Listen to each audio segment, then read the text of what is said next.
All right, so I've been working in cybersecurity since 2016, so for almost 6 years now, and I'm based in Canada, Eastern Canada, Quebec province specifically, and I've been a CEH since 2019, so almost 3 years now, and I'm up to my renewal. I've done my credits, so I'm very glad to have that done, and I'm working in the technology sector right now in GRC, which is maybe a bit uncommon for a CEH, but I think this is what's so interesting about the CEH and my journey is that I was able to leverage the experience, the really hands-on technical experience of the CEH into a GRC role, which is more, reports, risk assessments, audit stuff, etc. And yeah, this is what I've been doing in the past 3 or 4 years, doing risk assessments, compliance reports. I've been working it with HIPAA, for instance, and now GDPR, and the CEH can really give you a whole new perspective on these frameworks, on these laws, because you know how the bad guys think and how what you do is not only to comply with the laws and the regulations, but to make sure that the bad people are kept out, and how they enter into your defense, and how you can protect yourself while being able to demonstrate to the regulators that you're doing the right thing. So it's compelling in that sense to be a CEH with the GRC. So this is a bit unusual as well. So my first plan in the beginning was to become a writer and write novels, crime novels actually. And so my idea was I'm gonna go get a degree, work in IT as my day job to get a source of income, and during the evenings I'm gonna write my novels, right? And the thing is, when I got into my degree, I discovered cybersecurity, mainly through the CEH, and then that's the only thing I wanted to do. I wanted to go into cybersecurity and do hacking stuff.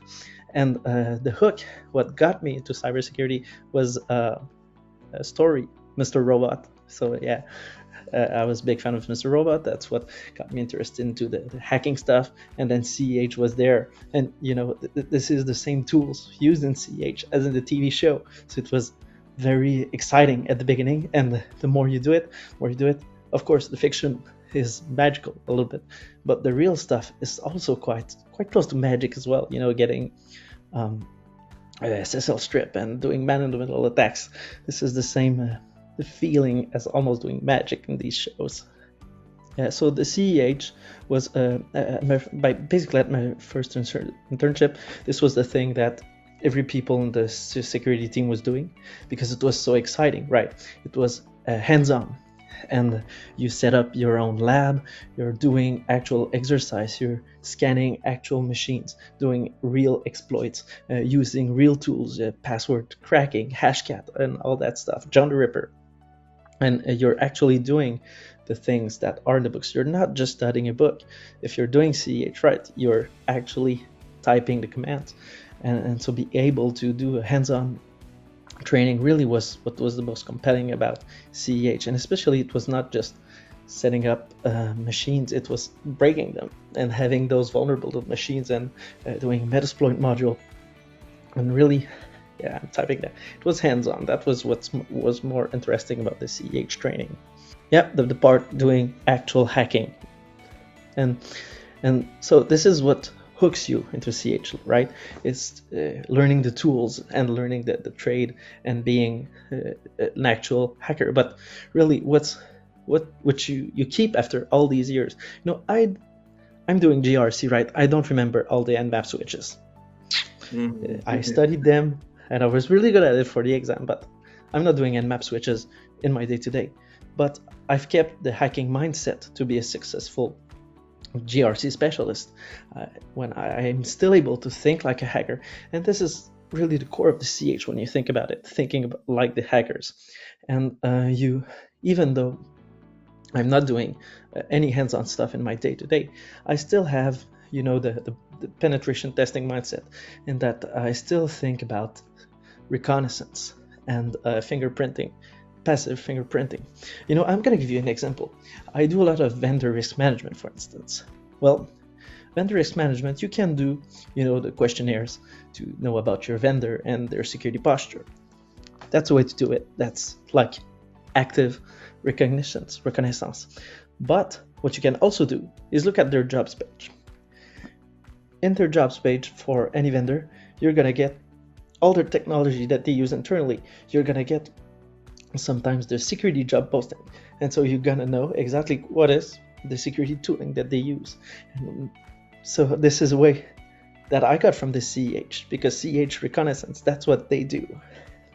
So I thought that was a little trick that helped me to do a more efficient vendor risk management as part of my job.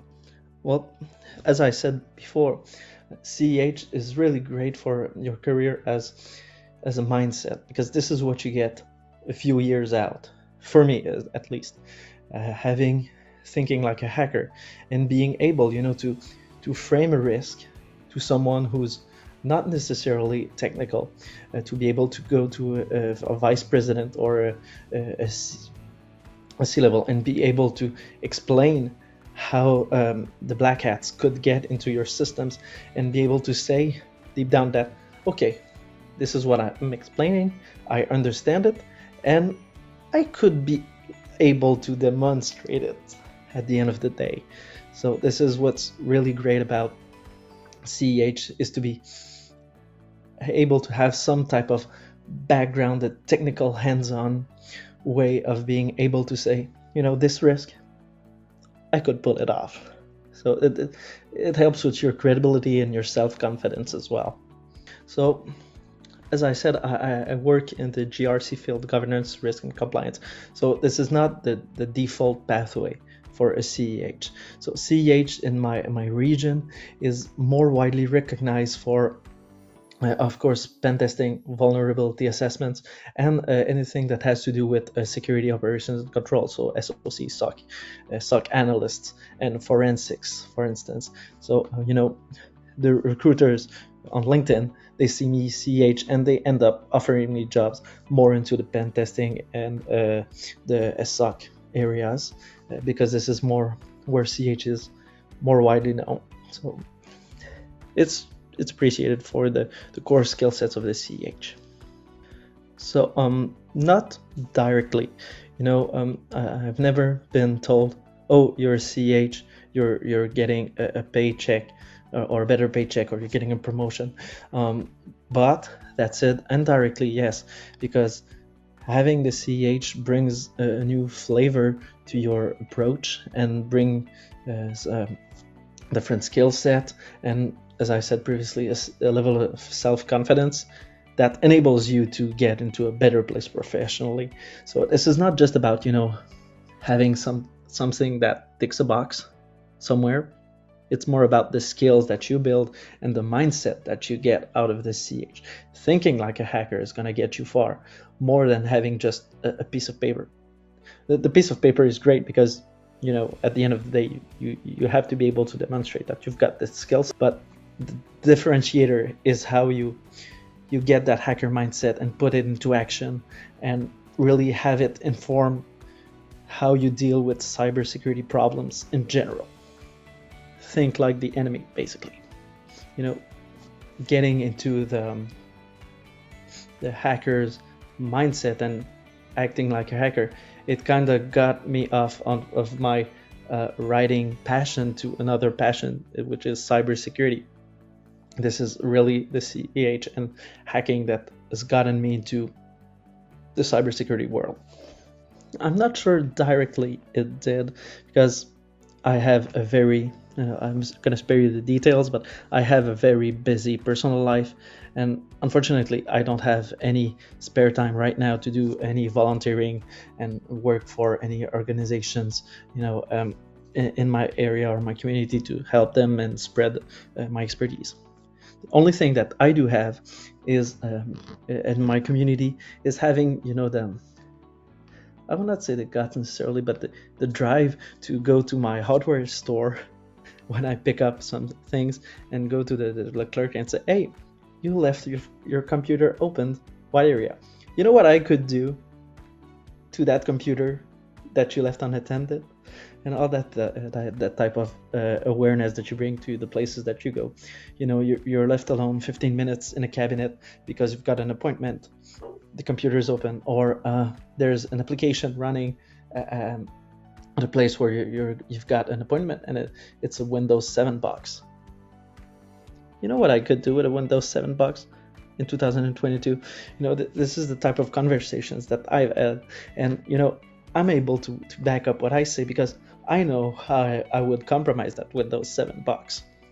The favorite part by far was setting up the lab. Now when I did my CH prep, it was 2015, so it's a bit a while ago, and today I would do it in the cloud, but back in the day I bought a big refurbished laptop, not a laptop, a desktop, big thing, like $100 online, and I set up the whole lab. I had a course on Pluralsight to help me, and I had the Windows servers, the Linux box, the vulnerable Linux virtual machines, and just setting that up and learning the whole craft from the ground up. And even maybe I wouldn't even recommend doing it in the cloud in 2022, because just adding the RAM, adding SSDs, and doing the whole trial and error with the actual hardware was really helpful. And you set up your own network, your virtual network, and it was just fun doing that, and seeing the passwords in clear, actually breaking passwords in that network, doing the Metasploit modules, etc. was just very, very fun, and setting up the lab, really, that was cool. And if you're doing CH just to pass exam and memorizing the nmap switches, you're doing it wrong. You've got to type them, and the best way to type them is in the lab, or if you have a job and you do it as part of your day-to-day duties under supervision and permission, it's of course even better, but lab is the next best thing, and even the lab is controlled. So I want to give it a shout out to Bruce. I don't know if he's still working at EC Console, I think, because he called me about like a year ago. So you've got with EC Console some kind of a person from EC Console that calls you every once in a while to invite you to events and follows you.